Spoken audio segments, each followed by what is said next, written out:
Goalkeeper in our life, Mufareh.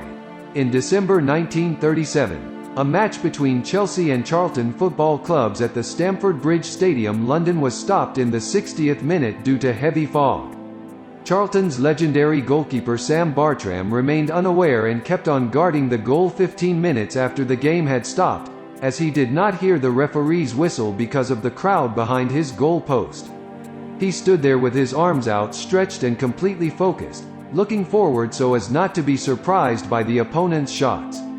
15 minutes later, when the stadium police approached him and informed him that the match had been abandoned, Sam Bartram said these famous words with great sorrow.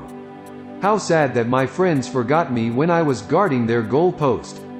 Bartram thought his team was attacking and not allowing the opposing team to get close to the goal post.